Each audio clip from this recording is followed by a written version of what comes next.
Welcome back to Breaking Views. I'm Peter Larson in Hong Kong, and I'm joined by Wayne Arnold in Singapore. Wayne, we're looking at the Chinese stock market today. The Shanghai index closing below the psychologically important 2,000 level again for the first time since 2009.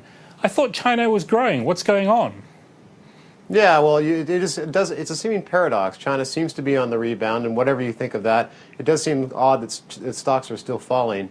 And what we're seeing is the stocks have fallen so far that a lot of foreign investors are looking at this market and saying, hold on a second, clearly this is a buying opportunity. If you look at these stocks, their expected profits relative to their price are at historical average lows, and compared to even more developed markets like Japan, the UK, Germany, they're extremely low. So surely this has got to be a buy, right? And do you think they are a buy?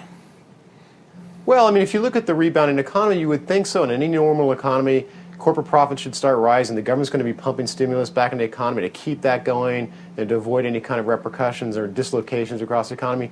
But, you know, it seems to me that the Chinese stock market long ago really stopped kind of being a proxy for either economic growth or corporate profits. It just doesn't respond to these kind of macro expectations that rational investors use in other markets. Yes, no, that does seem to be one of the issues. I think you had a figure in your piece about the Chinese economy being financed, the stock market financing just 2% of the Chinese economy. And remind me, the figure for bonds is much larger. Well, obviously in a developing economy, the numbers are going to be low for capital markets. Usually banks in Asia dominate financing, but over time that's starting to change, and they're opening up their capital markets. Now, China, the stock market has just been stunted, right? So we've had about 2% of all capital fundraising, what China calls total social financing, has come from the stock market, and it was about the same or less even for bonds 10 years ago.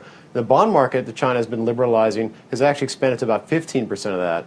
But the stock market has remained stunted. So something's clearly broken in the stock market. I think it's investor trust. It's about the fact there are limitations on what kind of investors, whether it's foreigners, insurers, or any kind of long-term pension funds can get into that market, but also really about corporate governance, whether you can trust their earnings, whether the market is rigged in favor of vested interest, and these kind of things are keeping that market from really functioning as for price discovery and for allocating assets. But then again, we talk about bonds. Clearly that caution, that skepticism doesn't seem to extend to the bond market.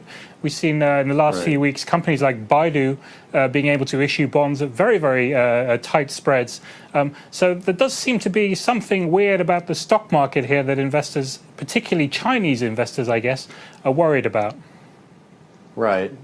Right, yes, and I think that has to do with something the regulator will need to look at as to whether you can get in the market, get a fair price, make a profit, whether it's not rigged for inside trades. I think the insider trading issue is probably paramount here, and that's something that hasn't affected the bond market as much because that's still largely for institutional players and still highly regulated.